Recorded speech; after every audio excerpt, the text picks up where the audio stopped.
ராமானுஜதயா பாத்திரம் ஞான வைராகியபூஷணம் ஸ்ரீமத்வேங்கடநாதார்யம் வந்தே வேதாந்ததேசிகம் யோ நித்யமச்யுதபதாம்புஜயுக்மருக்ம வியாமோஹதஸ்ததிதராணி த்ரிணாய மேனே அஸ்மத்குரோர்பகவதோஸ்ய தயைகசிந்தோः ராமானுஜஸ்ய சரணௌ சரணம் பிரபத்யே.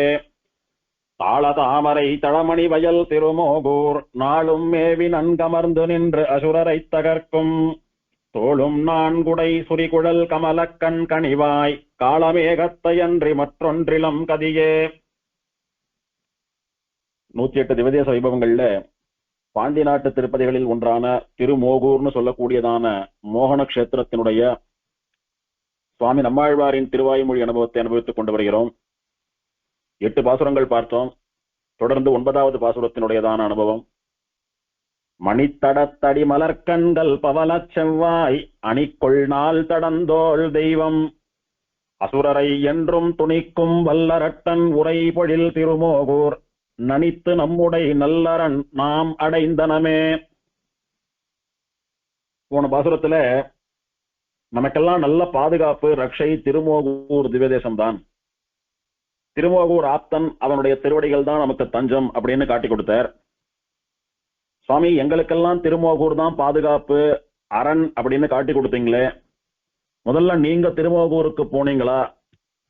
திருமோகூரும் திருமோகூர் பெருமாளும் உங்களுக்கு ரட்சகமாகும்படியா உங்களுக்கு பாதுகாப்பாகும்படியா நீங்க முதல்ல திருமோகூர் போய் சேர்ந்தங்களா அப்படின்னு கேக்குறா.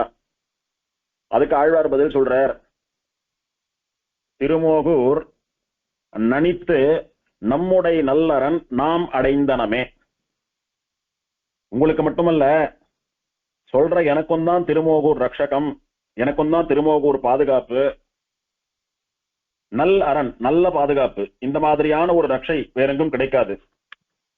ஏன்னா இவன் பெருமாள் அல்ல, ஆப்தன், ஆபத் சகா, உற்ற நண்பன், உயிர் நண்பன். இவனை போன்றத ஒரு பாதுகாப்பு யாராலையும் தர முடியாது. அதனால நல்ல பாதுகாப்பு, நல் அரண். யாருக்கு நல்லரண் அப்படின்னா நம்முடைய நல்லரண், எனக்கும் பாதுகாப்பு உங்களுக்கும் பாதுகாப்பு. சரி சுவாமி நீங்க போனீங்களா அப்படின்னா, நாம் அடைந்தனமே, நான் திருமோகூருக்கு வந்து சேர்ந்துட்டேன், எங்க போனா எனக்கு பாதுகாப்பு கிடைக்குமோ அங்க நான் வந்துட்டேன்னு சொல்றார்.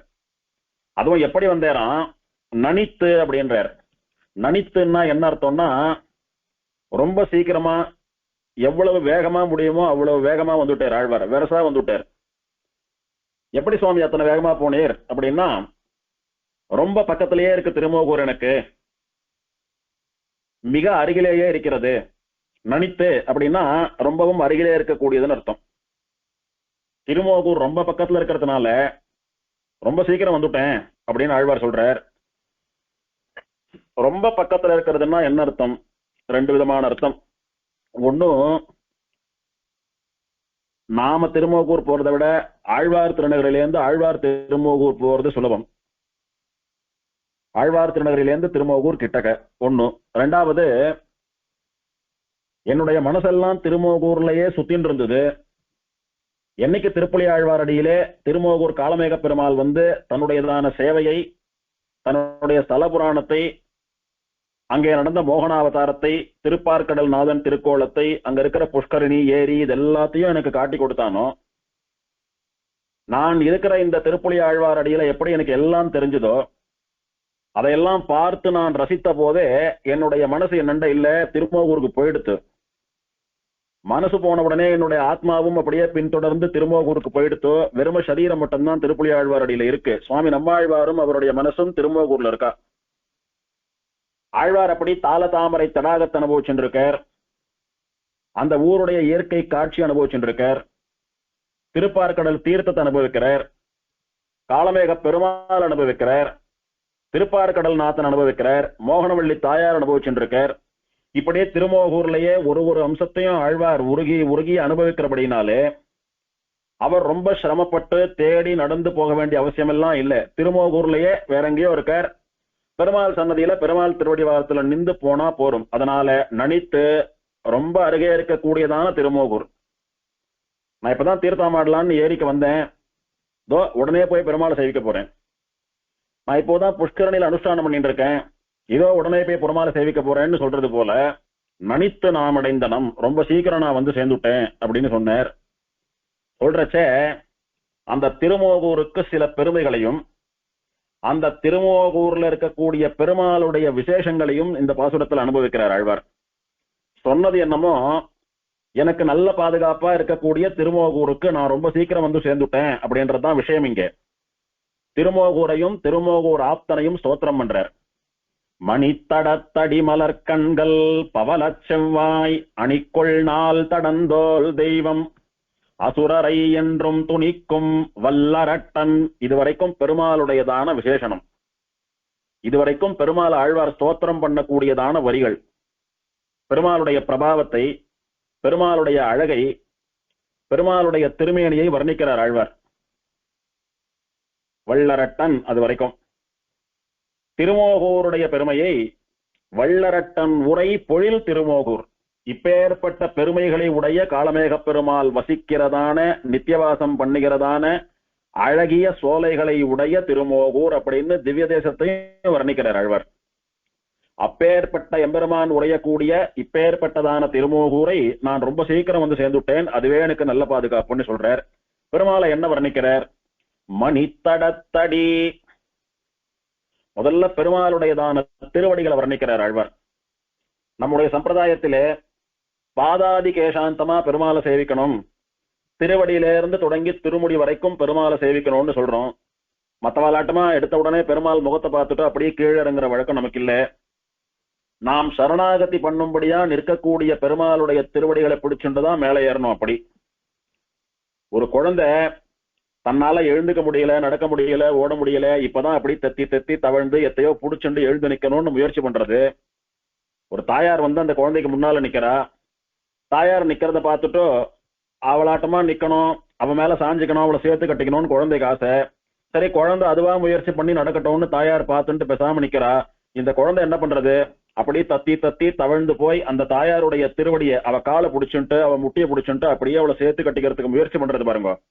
அந்த மாதிரி பெருமாள் நம்மை பெற்ற தாயா, நமக்கு பாலூட்டக்கூடிய, நம்மை ரட்சிக்கக்கூடிய தாயாக இருந்து ரட்சிக்கிறவன் எம்பெருமான். நம்ம பெற்றதும் பெருமாள் தான், நமக்கு படியலந்து நமக்கு பசியாத்துறதும் பெருமாள் தான், நமக்கு ஏதான ஒண்ணுன்னா துடிச்சு வந்து அனுகிரகம் பண்றதும் பெருமாள் தான், நம்முடைய க்ஷேமத்துக்காகவே வாழறதும் பெருமாள் தான். பெருமாள் எதுக்கு இத்தனை க்ஷேத்திரங்கள்ல கோயில் கொண்டிருக்கார் அப்படின்னா, அத்தனை க்ஷேத்திரங்கள்லயும் பெருமாள் நிறைய உற்சவங்கள் பண்ணிட்டு வாசனையான மாலைகள் எல்லாம் சாத்திண்டு புளியோரையும் சக்கர பொங்கலும் சாப்பிட்டு என்ஜாய் பண்ணிட்டு இருக்கார். அப்படி இல்ல, நாட்டினான் தெய்வமெங்கும் நல்லதோர் அருள் தன்னாலே, எல்லா இடத்துல இருக்கிற ஜனங்களும் நல்ல கதிக்கு போகணுன்றதுக்காக அவளுக்கு அனுகிரகம் பண்றதுக்காக தான் நிறைய இடங்கள்ல கோவில் கொண்டான் பெருமாள். அப்படி தன்னுடைய சுகதுக்கங்களை எல்லாம் மறந்துட்டோ தன் குழந்தைக்காகவே வாழக்கூடிய தாயாரை போலே பெருமாள் இருக்கான். அவனுக்கு முன்னால நாம எப்படி இருக்கோம்?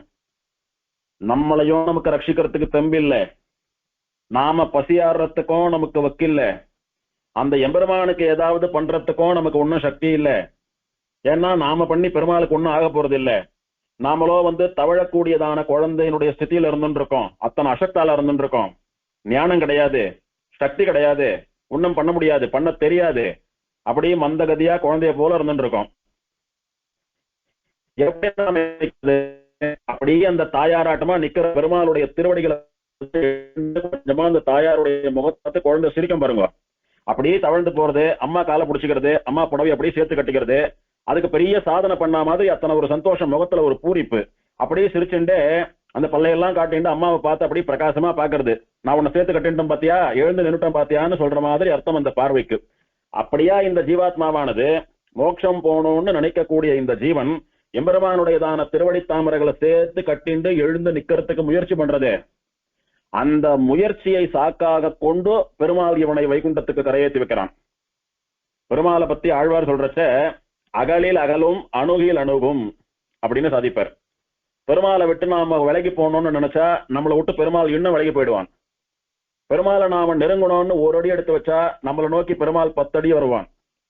அந்த மாதிரி பெருமாளுடைய திருவடிகளை பிடிச்சு அப்படியே எழுந்து நிக்கிறோமே தத்தி தத்தி தடுமாறிண்டு, அது மட்டும்தான் நம்மளுடைய முயற்சி.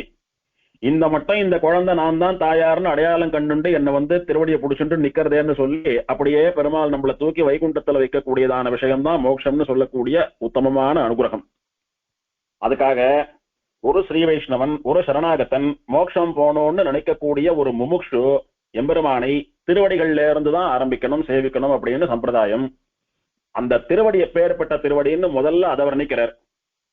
பெருமாளை சேவிக்கிறதும் சரி, ஸ்தோத்திரம் பண்றதும் சரி, வர்ணிக்கிறதும் சரி, தியானம் பண்றதும் சரி, திருவடியில இருந்து ஆரம்பிச்சு தலை வரைக்கும் தானே பண்ணணும். அதனால முதல்ல திருவடிக்கு வந்திருக்காரு. இப்போ திருவடியை சேவிச்சார், திருவடியை மனசுல தியானம் பண்ணிட்டார். என்ன சேவிச்சாரோ, என்ன தியானம் பண்ணிட்டாரோ அதையே வார்த்தையால வர்ணிக்கிறார். மணித்தடத்தடி.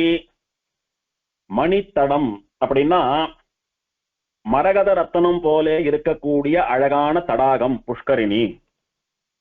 மணித்தடத்து அடி அப்படின்னா அழகிய தடாகம் போலே குளிர்ந்த திருவடிகள் அப்படின்னு சொல்றார். பெருமாளுடைய திருவடிகள் எப்பேற்பட்டதுன்னா குளிர்ச்சியான திருவடிகளாம்.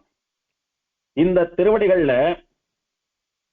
திருவடிகள்ல இருந்து வரக்கூடியதான குளிர்ச்சியில யார் தங்களுடைய உஷ்ணத்தை தீர்த்து கொள்ள போகிறார்கள் அப்படின்னா, இந்த சரணாகதி பண்ற ஜீவன் பக்தன் இருக்கானே, போய் காலமேக பெருமாளே உன்னை விட்டா எனக்கு கதி இல்லைன்னு சொல்லி அவன் திருவடிகள்ல போய் சேவிக்கிறானே, அவனுடையதான சம்சாரம்னு சொல்லக்கூடியதான உஷ்ணமெல்லாம் தீரக்கூடியதான தடாகம் அந்த எம்பெருமானுடைய திருவடி.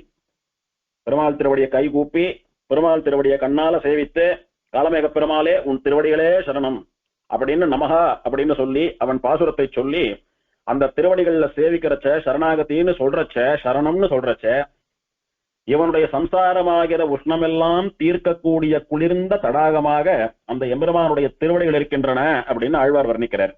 மணித்தடத்தடி அழகிய தடாகம் போலே குளிர்ந்த திருவடிகளை உடையவன் காலமேகன் அப்படின்னு வர்ணிக்கிறார்.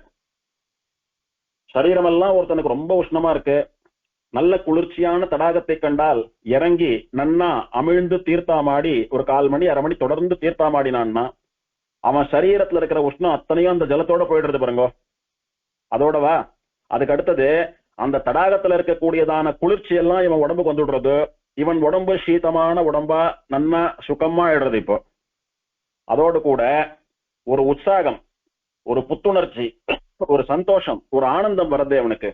அந்த மாதிரி பெருமாளுடைய திருவடிகள் அழகிய குளிர்ந்த தடாகம்னு சொன்னால், இந்த சம்சாரமாகிற உஷ்ணத்தினாலே பாதிக்கப்பட்ட ஜீவன், பாவங்களாலே பாதிக்கப்பட்ட ஜீவன், அஞ்ஞானத்தினாலே பாதிக்கப்பட்ட ஜீவன், பிரகிருதி சம்பந்தத்தினாலே பாதிக்கப்பட்டதான ஜீவன் குளிர்ச்சி காணும்படியா அமிழ்ந்து தீர்த்தாமாடக்கூடியதான ஒரு குளம் தடாகம் உண்டுன்னா அது இந்த எம்பெருமானுடைய திருவடி.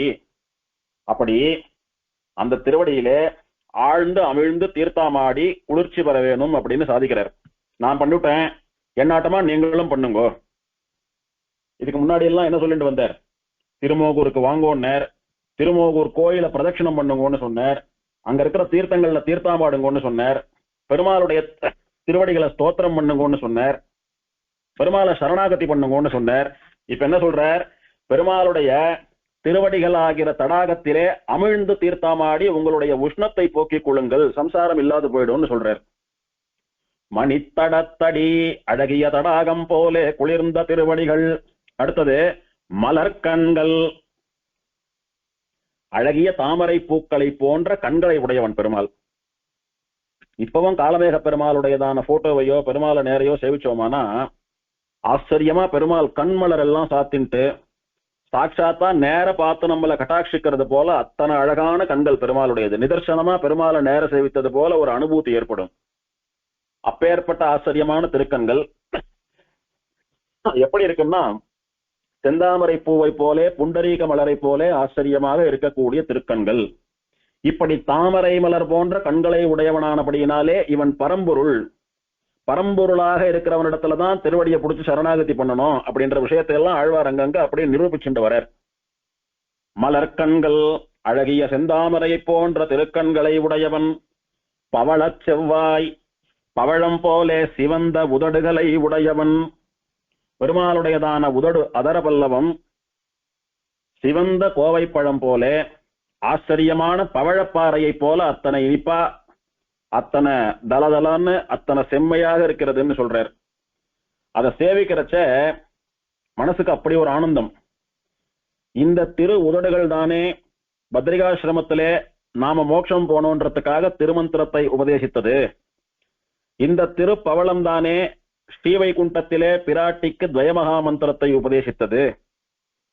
இந்த திரு உதடுகள் தானே அர்ஜுனனுடைய தேர் தட்டிலே சரம ஸ்லோகத்தை உபதேசித்தது. இந்த திரு உதடுகள் தானே வராகாவதாரத்திலே வராக சரம ஸ்லோகத்தை சொல்லித்து.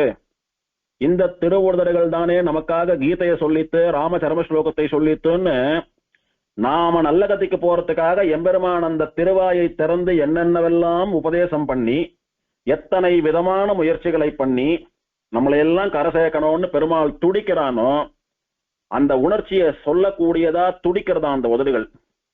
பெருமாளுடைய உதட்டை பார்த்தா வெறும் அழகு மட்டும் இல்ல, பவழம் போல சிவந்த கோவை பழம் போல இருக்கக்கூடிய அழகு மட்டுமல்ல, ஏதோ சொல்ல துடிக்கிறது உதடு. இதெல்லாம் சாமான்யமா எல்லாருக்கும் புரிஞ்சுடாது. ஒருத்தர் மேல ஒருத்தர் தீராத காதல் இருக்கிறவாளுக்கு அவ வாயை திறந்து பேசலன்னாலும் கண்களும் உதடும் ஏதோ பேசுவது போல இருக்கும்னு சொல்றாளே, அதை இந்த ஜீவன் இவன் மேல பரம காதலோடு இருக்கக்கூடிய பரமனிடத்திலே அனுபவிக்கலாம்.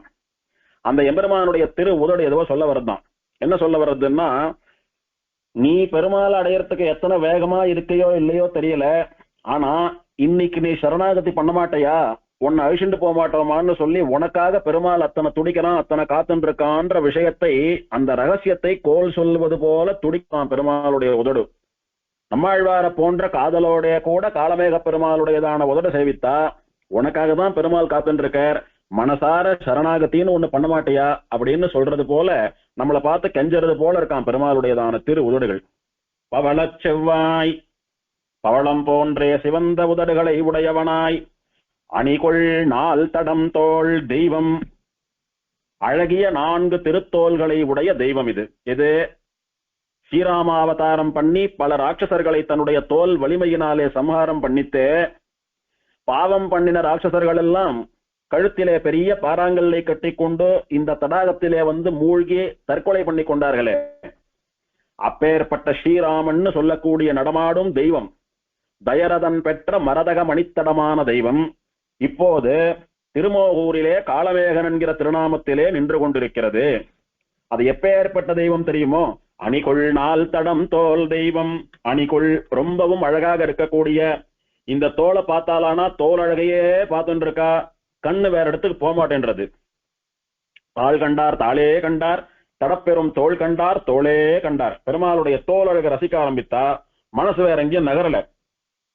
அப்ப ஆழ்வார் எப்படி இத்தனை அனுபவிக்கிறார் அப்படின்னா, அத்தனை ரூபம் எடுத்துட்டு அனுபவிக்கிறார்னு புரிஞ்சுக்கணும். பெருமாளுடைய கண்ணு அனுபவிக்கிறதுக்குன்னு ஒரு நம்மாழ்வார், பெருமாளுடைய உதடுகளை அனுபவிக்கிறதுக்குன்னு ஒரு நம்மாழ்வார், பெருமாளுடைய தோல் அனுபவிக்கிறதுக்குன்னு ஒரு நம்மாழ்வார். அப்படி ஆழ்வார் பல ரூபங்களை எடுத்துக்கொண்டு பெருமாள் எப்படி தாம் பல ரூபங்களை எடுத்துட்டு அடியார்களை ரட்சிக்கிறானோ, காமரூபம் கொண்டு எழுந்தளிப்பான் திருமோகூர், விரும்பிய வடிவங்களை எடுத்துக்கொண்டு அடியார்களை எப்படி ரட்சிக்கிறானோ அந்த மாதிரி பகவானுடைய சாரூபியம் பெற்ற சுவாமி நம்மாழ்வாரும் பகவானுடைய அவதாரமான சுவாமி நம்மாழ்வாரும் பல ரூபங்கள் எடுத்துக்கொண்டு பல விதங்களிலே பல பெருமாள்களை அனுபவிக்கிறார் அப்படின்னு அனுபவம். அப்படி மணித்தடத்தடி மலர்கண்கள் பவள செவ்வாய் அணிகொள் நாள் தடம் தோல், அழகிய 4 திருத்தோள்களை உடைய தெய்வம். இந்த தோள்கள் வலிமையானது மட்டுமல்ல, பார்த்தா அத்தனை அழகா இருக்கக்கூடிய தோள்கள். பெருமாள் உற்சவர் புறப்பாடு அரைச்ச எங்க வேணாலும் பெருமாளுடைய பின் சேவையை சேவிச்சோமானா பெருமாளுடையதான தோல் அழகு அத்தனை ஆச்சரியமா சேவையாகும். திருமஞ்சன காலத்துல பெருமாளுடைய தோல் அழகு அனுபவிக்கலாம். ஏகாந்தமா பெருமாள் வாகனத்திலேருந்து இறங்கி ஏகாந்த சேவைன்னு நிறைய திருவாபரணங்கள் மாலை எல்லாம் இல்லாம சிம்பிளா ஒரு சரம் சாத்திண்டு சில இடங்கள்ல அது கூட இல்லாம பெருமாள் பத்தி உலாத்துறாரு, அப்ப பெருமாளுடைய தோல் அழகு சேவிக்கலாம். காந்தகு தோழன்னல் தென்னத்தியூரர், கண்டு ரசிக்கும்படியான தோல் அழகை உடையவன் எம்பெருமான். அப்படி அழகான 4 தோள்களை உடைய தெய்வம் இது. எப்பேற்பட்ட தோள்கள் தெரியுமா? தடந்தோள்கள் அப்படின்னா மலையை போலே உறுதியாக இருக்கக்கூடியதான தோள்கள். யாராவது பாவத்தை பண்ணிட்டோ தப்ப பண்ணிட்டோ மோதினானா மலையில மோதுற தேங்காயை போல செதறி போயிடுவான். அப்படியே பெருமாள் போய் இவருடைய தோல் பலத்தை கொண்டு வில்லெடுத்து ஆயுதம் எடுத்து பிரயோகம் பண்ணி அவளை சம்ஹாரம் பண்ண வேண்டிய அவசியமே இல்லை. மலையில யாரான மோதினா எப்படி மோதிரவாளுக்கு ஆபத்தோ அந்த மாதிரி இவனுடைய 4 தடமான தோள்கள்ல மோதிரவா செதறி போவாலே ஒழிய அது கேவலம் அழகை மட்டும் காட்டக்கூடியதான திருத்தோள்கள் அல்ல, தடந்தோள்கள். அணிகொள் தோல், அழகான தோல். 4 தோல், தடம் தோல், உறுதியான தோல், அழகு வலிமை ரெண்டையும் உடைய 4 திருத்தோள்கள். இப்படி குளிர்ந்த தடாகம் போல அழகிய திருவடிகளை உடையவனும், அழகிய தாமரை பூவை போன்ற திருக்கண்களை உடையவனும், அழகிய பவழப்பாறையை போன்ற சிவந்த உதடுகளை உடையவனும், அழகிய மற்றும் வலிமையான 4 தோள்களை உடையவனுமான தெய்வம் சக்கரவர்த்தி திருமகன் ஸ்ரீராமன் எங்க இருக்கான் தெரியுமோ? அசுரரை என்றும் துணிக்கும் வல்லரட்டன். இதுவரைக்கும் பெருமாளுடையதான அழக வர்ணிச்சுட்டு வந்தார். மணி தடத்தடி அப்படின்னு குளிர்ந்த தடாகம் போல இருக்கிற திருவடின்னு சாஃப்டா மென்மையா வர்ணித்தார். மலர் கண்கள் அப்படின்னு இன்னும் மென்மையா தாமரை பூவாட்டமா கண்கள்னு ரொம்ப ஸ்வீட்டா வர்ணிக்கிறார். அடுத்தது பவள செவ்வாய் அப்படின்னு பாக்கிறதுக்கு அத்தனை நேர்த்தியா கைய வச்சா வழுக்கிண்டு போறாப்புல இருக்கக்கூடிய பவழம் அப்படின்னு ரொம்ப வழுக்கிண்டு வர்ணிக்கிறார். அடுத்தது ஒரு வார்த்தை சொன்னார் பாருங்க, அணிகொள் 4 தோல்னு சொல்லியிருந்தா பரவாயில்ல, அழகிய 4 தோள்கள் அப்படின்னா முதல்ல இருந்து 4வது வரைக்கும் வர்ணிச்சுட்டு வந்தது எல்லாமே அழகா மென்மையானதா இருக்கும். தடந்தோல்னு ஒரு வார்த்தையை சொல்லிட்டார் நடுவுல. ராமனுடைய தோள்கள் அழகுதான், வெறும் அழகு மட்டுமல்ல வலிமையும் உடையதுன்னு தடம்னு ஒரு வார்த்தை சொல்லிட்டாரு. அந்த வலிமைக்கு என்ன பிரயோஜனம் அப்படின்றத இப்ப சொல்லணும். எதனால அத்தனை வலிமையா மலை போல அத்தனை கடுமையா இருக்கு ராமனுடைய தோள்கள்? என்ன அவசியம்? ராமனுடைய ஹிருதயம் அவன் கண்களை போலே தாமரை பூவாட்டமா மென்மையா இருக்கக்கூடியது, ரோஜா பூவாட்டமா மென்மையா இருக்கக்கூடியது. அப்பேற்பட்டவனுக்கு எதுக்கு இத்தனை கடுமையான தோள்கள் அப்படின்னா, அந்த தோலை கொண்டு அவன் பண்ணக்கூடிய காரியத்தை வர்ணிக்கிறார். அசுரரை என்றும் துணிக்கும் வல்லரட்டன். அசுராலை ராட்சசர்களை எல்லாம் அந்த தோல் வலிமையினாலே சம்ஹாரம் பண்ணுவதற்காக அத்தனை வலிமையா அத்தனை தடமா வளர்த்து வச்சுட்டு இருக்கான் தோலை. பெருமாளிடத்துல ஆசையா அன்பா போறவாளுக்கு ரோஜா பூவாட்டமா தாமரை பூவாட்டமா ரொம்ப மென்மையா இருக்கானாம் பெருமாள். பெருமாளை எதிர்த்துண்டு, பெருமாளுடைய அடியவர்களை எதிர்த்துண்டு நீயா நானா ஒரு கை பார்த்துடலான்னு விநாசகாலே விபரீத புத்தின்னு அவளுடைய அழிவை அவளே தேடிண்டு பெருமாளிடத்துல போறாளே வாளாட்டிண்டு, அவளை எல்லாம் ஒண்ணும் பண்ண வேண்டாம், இவன் தோல் வலிமையினாலே அவர்களை இல்லாது செய்து விடுவான். அதற்காக தோல் வலிமை உடையவன் அசுரரை என்றும் துணிக்கும் வல்லரட்டன். கெட்டவாளை, ராட்சசாலை, அதர்மம் பண்றவாளை, அராஜகம் பண்றவாளை என்றும் சம்ஹாரம் பண்ணக்கூடிய வலிமையான திருத்தோள்களை உடைய எம்பெருமான். உரை அவன் நித்தியவாசம் பண்ணக்கூடியதான, உரை அப்படின்னா உறையும் இடம், வசிக்கிற இடம், லிவிங் பிளேஸ். அவன் நித்தியவாசம் பண்ணுகிற இடமான பொழில் திருமோகூர், அழகிய சோலைகளாலே சூழப்பட்ட திருமோகூர். எங்க பாரு வயல்வெளிகளும் தென்னந்தோப்புகளும் கரும்பு தோட்டங்களும், இப்படி எங்க பாரு பொழில்களா சோலைகளா தோட்டமும் துறவுமா தோட்டமுமா இருக்கக்கூடியதான திருமோகூர். அப்படி வளம் மிக்க திருமோகூரிலே அந்த திருமோகூர் தான் நம்முடைய நல்லரன், நமக்கு நல்ல பாதுகாப்பு, நல்ல ரட்சை. அது எங்க இருக்கு தெரியுமா? நனித்து ரொம்ப அருகே இருக்கு, நமக்கு ரொம்ப பக்கத்துல இருக்கு. எங்கேயோ லோகம் தள்ளி எல்லாம் இல்ல, இந்த உடம்ப விட்டாதான் போக முடியும்னு இல்ல, இப்பவே இந்த சரீரத்தோட இப்பவே புறப்படலாம் எழுந்து. இதோ வந்துடும் திருமோகூர். நனித்து நாம் அடைந்தனம், இந்த திருமோகூருக்கு வந்து நான் சேர்ந்துட்டேன்.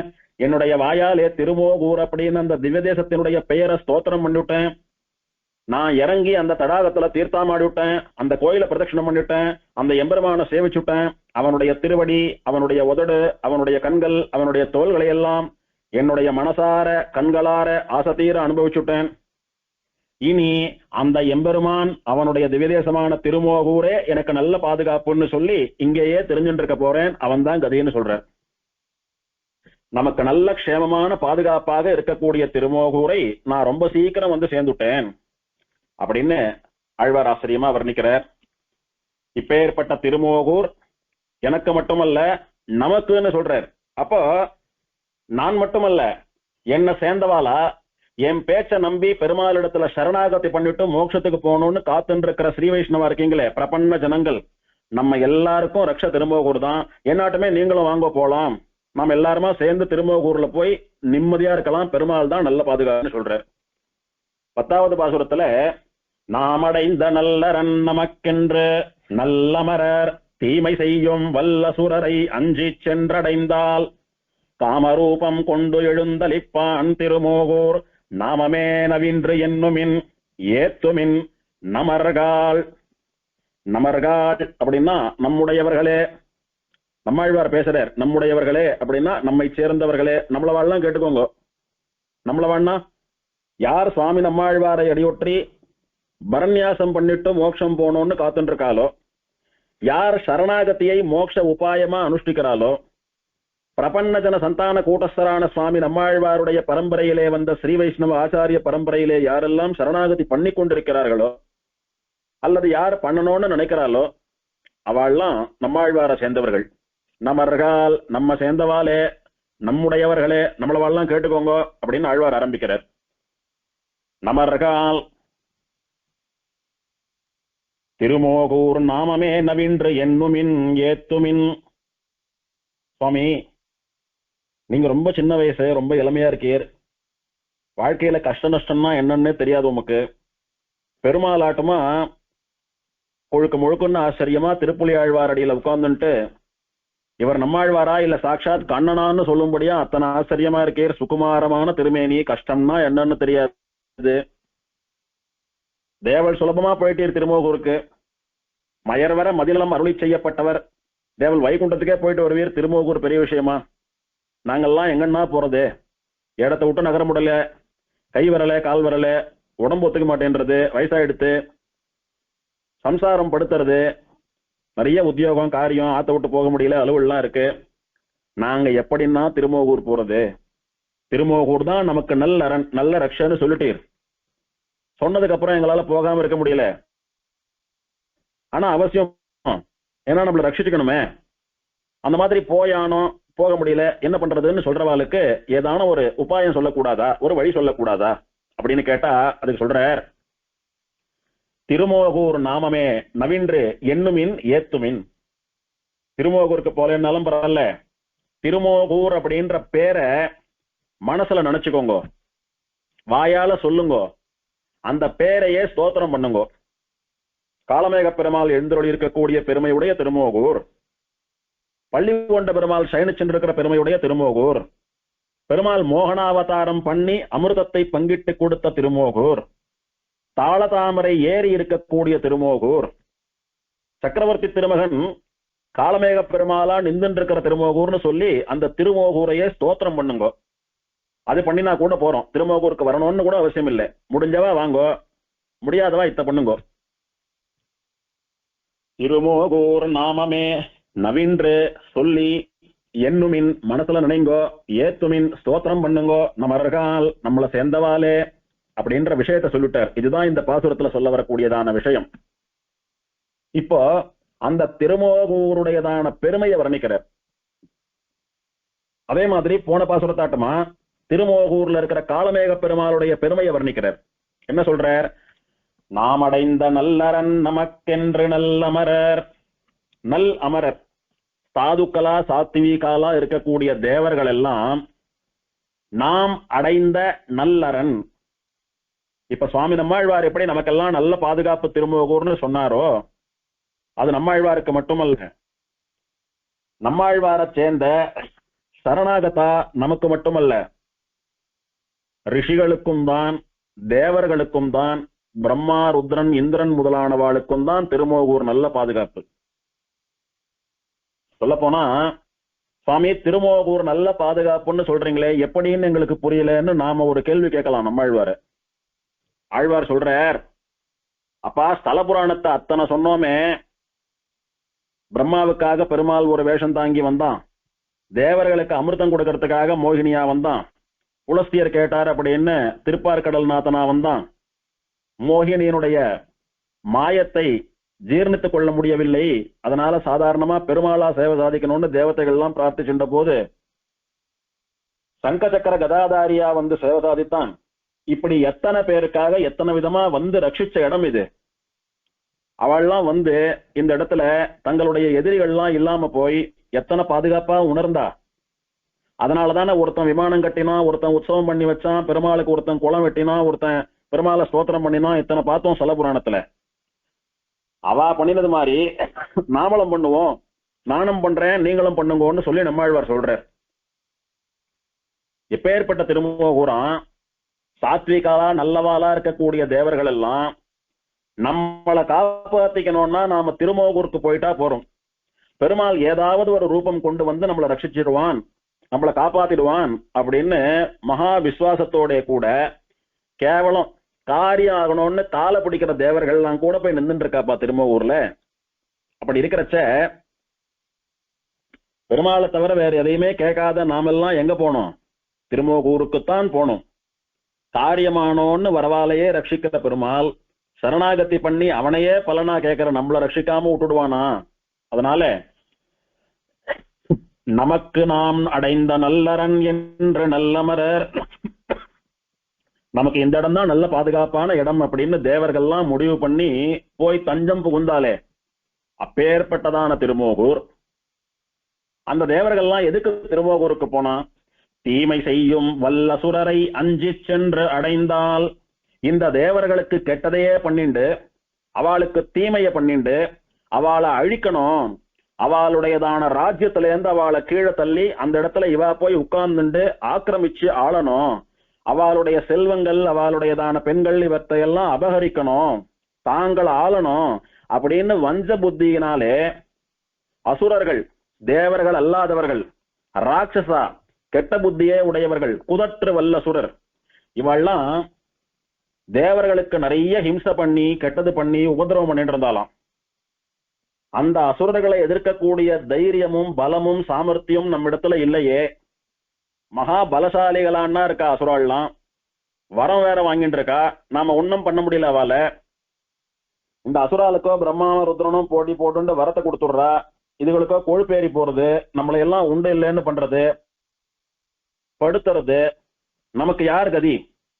திக்கற்றவருக்கு தெய்வமே கதின்னு சொல்றது போல இதுங்களுக்கு வரம் கொடுத்து கொம்பு சீவி விடுற பிரம்மனுக்கும் ருத்ரனுக்கும் அந்த எம்பெருமான் ஒருத்தன் தான் கதி. ஆகையினாலே அவனை போய் சரணாகதி பண்ணலாம் அப்படின்னு சொல்லி தங்களுக்கு கெட்டதே பண்ணி தங்களை நாசனம் பண்ணக்கூடிய அசுரர்களிடத்திலிருந்து தங்களை காப்பாத்திக்கிறதுக்காக தேவர்கள்லாம் இந்த திருமோகூருக்கு போய் சேர்றலாம். தீமை செய்யும் வல்லசுரரை அஞ்சி, அந்த அசுரர்களுக்காக பயந்து கொண்டு, அவளை பார்த்து பயந்து, அவளை நினைச்சு பயந்து, எப்போ அசுரர் வந்து நம்மளை என்ன பண்ணிடுவாளோ அப்படின்னு எப்பவும் அவ மேல ஒரு பயத்தோடையே கூட பதறிண்டு இருந்துண்டு, எதுக்கு இந்த வாழ்க்கை? நம்மளை ரட்சிக்கிறதுக்குன்னு ஒருத்தன் இருக்கிறச்ச அவனுடைய கோட்டையில போய் அவன் திருவடிவாரத்துல நாம போய் தைரியமா தங்கினோமானா நல்ல பாதுகாப்பு. எந்த அசுரன் எந்த ராட்சசன் என்ன பண்ணிட முடியும் நம்மள? எதுக்கு நாம பயந்துண்டு உயிரை கையில புடிச்சுட்டு இருக்கணும்? ஆகையினால அவனுடைய திருவடிவாரத்துக்கு திருமோகூருக்கு போகலான்னு சொல்லி போய் சேர்ந்துட்டாலாம் தேவர்கள்லாம். சென்றடைந்தால் எங்க போனா தங்களுக்கு எந்த பிரச்சனையும் வராதோ, ஆபத்தும் வராதோ, பாதுகாப்போ இருப்போமோ அந்த திருமோகூருக்கு போய் சேர்ந்துட்டான். சேர்ந்து என்ன பண்ணினா, எங்களை சம்ஹாரம் பண்றதுக்கு சிரமப்படுத்துறதுக்கு அசுரால்லாம் வந்துட்டு இருக்கா, இல்ல எப்ப வேணாலும் வருவா, அவளுக்கு பயந்துண்டு வாழ்க்கையை இழந்துட வேணாமே, பயத்திலேயே அழிஞ்சு போக வேண்டாமே, பயமே கொண்டுடுமே, அதனால எங்க போனா பயம் இல்லாம தைரியமா இருக்கலாமோ அந்த இடம் எதுன்னு பார்த்துட்டு திருமோகூருக்கு வந்திருக்கோம். எதுக்கு திருமோகூருக்கு வந்தோம்னா, எம்பெருமானே காலமேகா நீ இங்க இருக்கிறபடினால திருமோகூருக்கு வந்தோம், நீ தான் எங்களை அந்த அசுரர்களிடத்துல இருந்து காப்பாத்தணும் ரட்சிக்கணும்னு பிரார்த்திச்சு தேவர்கள் எல்லாம் போய் நிக்கிறாளாம், நின்று சரணாகதி பண்றாளாம். எதுக்கு சரணாகதி? ஆழ்வாராட்டமா நம்மளாட்டமா மோட்சத்துக்காக பண்ணலன்னாலும் காரியம் ஆகணும்னு தற்காலிகமா ஒரு சரணாகதி பண்ணா. இருந்தாலும் பரவாயில்ல, சரணாகதி யாரு பண்ணினாலும், ராவணனே பண்ணினாலும் அவனை ரட்சிப்பேன்னு சொன்னவனாச்சே இந்த ராமன், இந்த காலமேகன். என்ன பண்ணினா, காமரூபம் கொண்டு எழுந்தளிப்பான். யார ரட்சிக்கிறதுக்கு என்ன அவதாரம் எடுத்தா சரியா இருக்குமோ அந்த மாதிரி காம ரூபம், விரும்பிய வடிவத்தை எடுத்து கொண்டு வந்து எழுந்து அளிப்பான். ஒரு உத்வேகத்தோட கூட வந்து, ஒரு உற்சாகத்தோட கூட வந்து, வந்துட்டீங்களா, நான் தான் ரட்சிக்கணும் உங்களை, வேற யார் இருக்கா, இதோ வரேன் அப்படின்னு சலிச்சுட்டே வரலையாம் பெருமாள். ஏதோ காரியானோன்னு காலை பிடிக்கிறதுக்கான என் ஞாபகம் வந்து என் இடத்துல வந்தியே, வாடா குழந்தை அப்படின்னு உற்சாகமா எழுந்து ஒரு தவழ்ந்து வர குழந்தைய நோக்கி வரக்கூடிய தாயார போல அத்தனை உற்சாகமா வரானாம் பெருமாள். கீழ இருந்து, என்ன சுவாமி சாதாரணமா இருந்தீர், அப்படியே கம்பீரமா அப்படியே ஏதோ வரம் வந்தா மாதிரி அருள் வந்தா மாதிரி எழுந்துட்டீர் அப்படின்னு கேட்கிறோமோன்னு அந்த மாதிரி பெருமாள் கிளர்ச்சியோட வரானாம். ஏதோ 2 பேர் என்ன காப்பாத்துன்னு வந்திருக்கான், நான் எதுக்கு வந்து திவதேசம் தோறும் கோயில் கொண்டிருக்கேன், யாரான வந்து காலை பிடிக்க மாட்டாளா, அவளை ரட்சிக்க மாட்டேனா, அவளுக்கு அபயம் கொடுக்க மாட்டேனான்னு வந்து காத்துட்டு இருக்கேன், ஒருத்தனும் வரலையேன்னு ஃபீல் பண்ணிட்டு இருந்தேன்.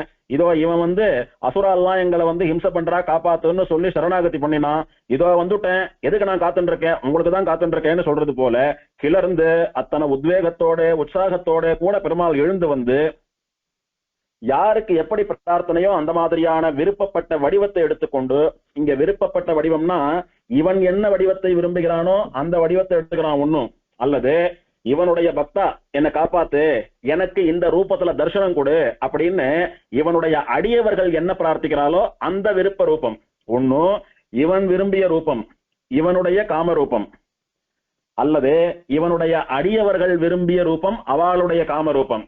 அதை எடுத்துட்டு எம்பெருமான் வந்து யாரெல்லாம் பாதுகாப்பு கொடுன்னு பிரார்த்திக்கிறாளோ எல்லாரையும் ரட்சிக்க கூடியதான திருமோகூராம் இது.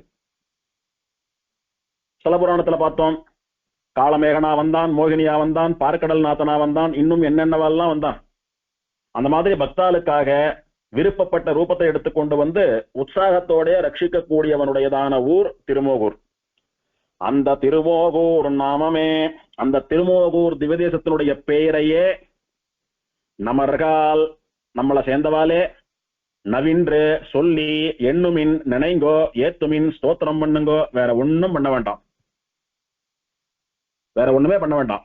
அங்க போக முடிஞ்சவா போங்க, போலன்னா இருக்கிற இடத்துல இருந்து திருமோகூர் காலமேக பெருமாள்னு சொல்லிட்டு இருங்கோ, அது போறோம், வேற ஒண்ணும் வேண்டாம் அப்படின்னு ஆச்சரியமா ஆழ்வார் நமக்கு போக முடியலன்னாலும் இருந்த இடத்துக்கு எப்படி பெருமாளை வரவேற்கிறதுன்னு சொல்றார்.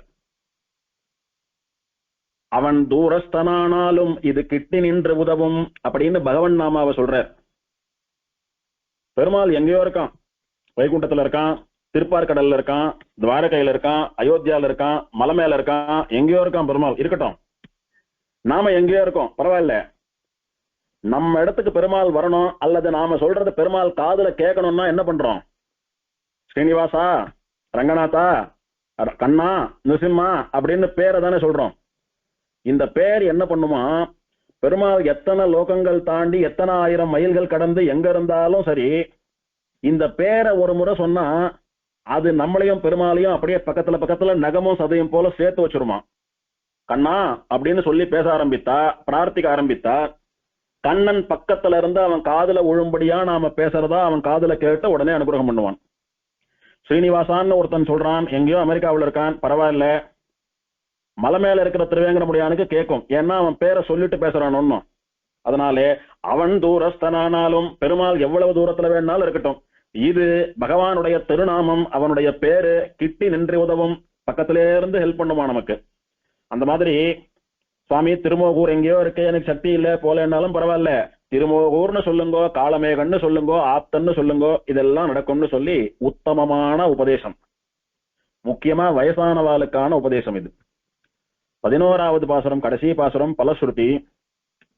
ஏத்துமின் அமர்கால் என்று தான் குடமாடு பூத்தனை குருகூர் சடகோபன் குற்றேவல் வாய்த்த ஆயிரத்துள்ளிவை வன் திருமோகூர்க்கு ஈத்த பத்திவை ஏத்தவல்லார்க்கு இடர் கெடுமே.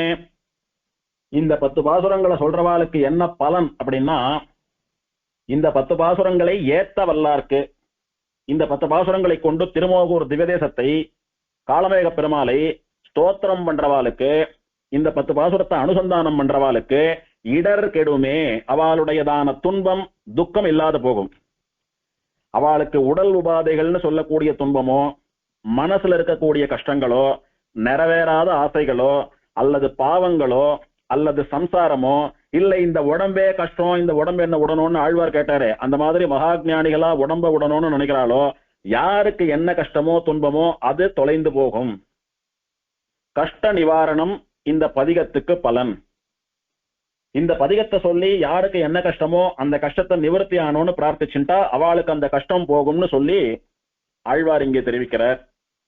எந்த பலனையும் எதிர்பார்க்காமல் பெருமாளிடத்துல உண்மையான காதலோடு இருக்கக்கூடிய நம்மாழ்வார் இந்த பாட்டை சொன்னா கஷ்டம் போகும்னு ஏதோ ஒரு காரியம் ஆகணுன்றதுக்காக இந்த பாட்டை சொல்லணும்னு சொல்றாரு. இது சரியா அப்படின்னு யோசிச்சா, கஷ்டம் அப்படின்றது ஒருத்தருக்கு ஒரு விதமான கஷ்டம். ஆனா யாருமே நான் கஷ்டத்தோட இருக்கணும்னு நினைக்க மாட்டா. அவாவாளுடைய கஷ்டம் அவாவாளுக்கு போட்டோன்னு தான் சொல்றாரே ஒழிய, எனக்கு எல்லா விதமான கஷ்டமும் உண்டு, எல்லாம் போனோம்னு ஆழ்வார் சொல்லல. ஆழ்வாருக்கும் ஒரு கஷ்டம் உண்டு. என்ன கஷ்டம்னா, இந்த க்ஷணம் நான் சீவைகுண்டத்துக்கு போனோம்னு நினைக்கிறார். அவரை போக விடாத இங்க தடுத்து வச்சிருக்கிறது, கட்டி போட்டு வச்சிருக்கிறது அவருடைய திருமேனி சரீரம். உடம்பு விட்டுட்டு தானே வைகுண்டம் போனோம். அதனால எனக்கு கஷ்டம், என்னுடைய இடர் எதுன்னு சொன்னா இந்த உடம்பு தான் என்னுடைய இடர். அது கெடணும் அப்படின்னா சீக்கிரம் சரீரத்தில இருந்து ஆத்மாவை பிரிச்சுண்டு காலமேகா அர்ச்சிராதிகதியில என்ன வழி நடத்திண்டு வைகுண்டத்துக்கு சீக்கிரம் அழிச்சுண்டு போ. இப்ப தெரியறதா நம்மாழ்வார் ஏன் இத்தனை வேகமா நனித்து திருமோகூருக்கு போனார் அப்படின்னு. நனித்துன்னா என்ன? மிக அருகிலே இருக்கக்கூடியதான திருமோகூர், அல்லது திருமோகூருக்கு மிக அருகிலே இவர் இருக்கிறார். இவருக்கு ரொம்ப பிடிச்ச வஸ்து திருமோகூர்ல இருக்கு. அந்த வஸ்துவால இவருக்கு ஏதோ உடனே காரியம் ஆனோம். அந்த வஸ்து சொல்லிடுத்து, இப்போதைக்கு உன்னை அழிச்சுட்டு போற பிளான் இல்ல, நடுவுல இன்னும் நீ 100 பாசுரம் பாடணும், அதுக்கப்புறம் உன்னை வந்து அழிச்சும் போவேன், பெசாம இரு, கொஞ்சம் காத்துண்டுரு, நீ இருக்கிற இடத்துக்கு நானே வந்து அழிச்சுட்டு போறேன் உன்னுன்னு சொல்லிட்டு. ஆனால் இவருக்கு கால் பொறுக்குமா? நிலத்துல கால் தங்குமா? போனோம் போனோம் போனோம் போனோம்னு துடிச்சுட்டு இருந்தார். முதல் பாட்டு பாடுறதுக்கு முன்னாடியே துடிச்சார். முதல் பாட்டுல இருந்து துடிச்சுட்டு இருக்கார். 4 பிரபந்தமா துடிச்சுட்டு இருக்கார். திருவாய்மொழியில பல இடங்கள்ல துடிச்சுட்டு இருக்கார். இந்த நேரம் பார்த்து வைகுண்டத்துக்கு போறச்ச நான் தான் உன்னை அழிச்சும் போவேன், துணைக்கு வருவேன்னு வேற சொல்லிட்டோம். தலை வெடிச்சு போறது ஆழ்வாருக்கு. என்ன பண்ணார்? நான் திருப்புலியாழ்வாரடியிலிருந்து பெருமாள்களை எல்லாம் பாடி எனக்கு எப்ப உடம்பு விடுறதோ அப்ப வந்து நீ அழிச்சும் போற வரைக்கெல்லாம் எனக்கு பொறுமை இல்லை. திருமோகூர் ஆப்தன் காலமேகன் தான் வழித்துணைக்கு வந்து அர்ச்சராதிகதியில என்ன அழிச்சுட்டு போவான்னு தெரிஞ்சு போயிடுத்து. இனி அவன் இருக்கிற இடத்துக்கு போயிடணும். போனா என்ன சொல்லுவான்? எதுக்கு இவ்வளவு சீக்கிரம் வந்தீர்?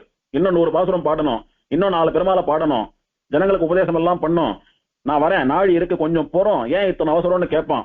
அதனால திருமோகூர் பக்கத்துல போயிடணும், அவன் கண்ணில் படக்கூடாது.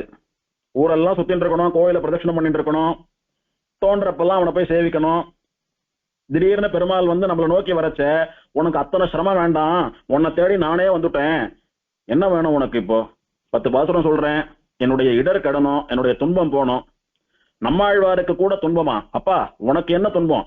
மற்றவாளுடைய துன்பங்களை களையறதுக்குத்தானே நீ அவதாரம் பண்ணிருக்க, உனக்கு என்னடா துன்பம் அப்படின்னு பெருமாள் கேட்டா, இந்த உடம்பு தாண்டா துன்பம், இந்த சரீரத்துல இருந்து சீக்கிரம் என்ன பிரிச்சு அழிச்சுன்னு போயிடுறா அப்படின்னு சொன்னா, சரி நீ புறப்படுற நேரமா எடுத்து வான்னு சொல்லி அமிர்த வருஷத்தை வர்ஷித்து கொண்டு காலமேகம் முன்னாலே போக சுவாமி நம்மாழ்வார் பின்னாலே காலமேகத்தை அனுபவித்துக் கொண்டே போவார் அப்படின்னு சொல்லும்படிக்கு இவருக்கு எங்க யாரால காரியானமோ அங்க வந்து நிக்கிறார், சுத்து போட்டு இருக்காரு. இப்போ எப்ப வெளியில வருவான், எப்ப அழிச்சுன்னு போவான்னு காத்துட்டு இருக்காரு. அதனாலதான் அத்தனை வேகமா நனித்து போய் சேர்ந்தார். நான் ரொம்ப வேகமா திருமோகூருக்கு வந்து இதுதான் நல்ல பாதுகாப்புன்னு வந்து சேர்ந்துட்டேன், அந்த மாதிரி நீங்களும் வாங்கன்னு நமக்கும் சொல்றார். என் அழிச்சுட்டு போனவன் உங்களையும் அழிச்சுட்டு போவான்னு சொல்றார். இப்பேற்பட்ட சுவாமி நம்மாழ்வார், அவருக்கு ஏன் கஷ்டம், என்ன கஷ்டம்னா சரீரம் தான் கஷ்டம். திருமோகூர் பெருமாளை இந்த 10 பாசுரத்தை சொல்லி ஸ்தோத்திரம் பண்ணார். பெருமாள் என்ன சொன்னான்? இதோ ஆயிடுத்து, இன்னும் ஒரு 90 பாசுரம், அவ்வளவு கூட வேண்டாம், ஒரு 70 பாசுரம் பாடினீரானா உம்முடைய துன்பத்தை நான் கலைஞ்சு விடுறேன்.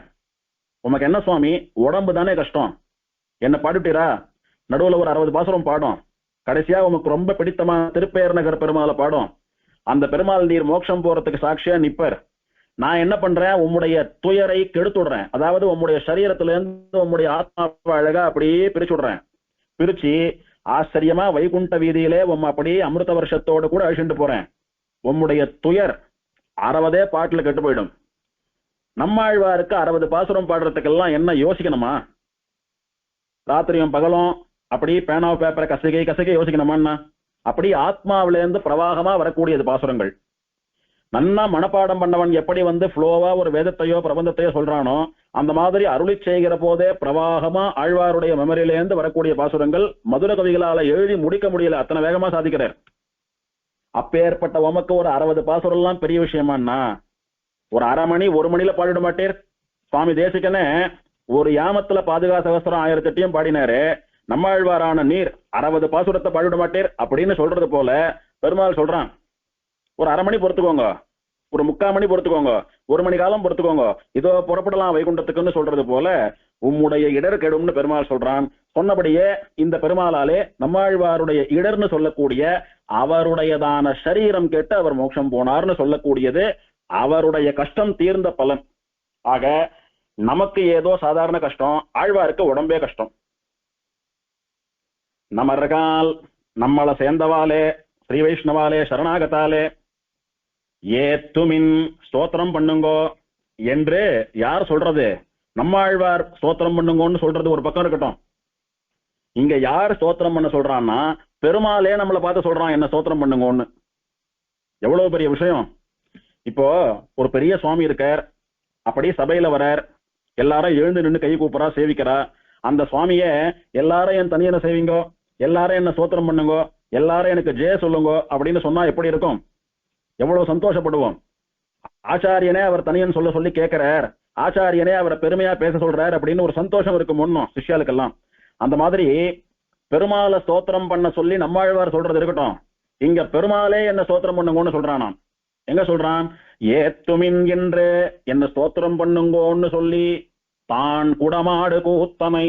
யார் சொன்னதுன்னா தலையில குடத்தை வச்சுட்டு கூத்தாடுறானே கண்ணன், அவன் சொல்றானா என்ன ஸ்தோத்திரம் பண்ணுங்கன்னு சொல்லி.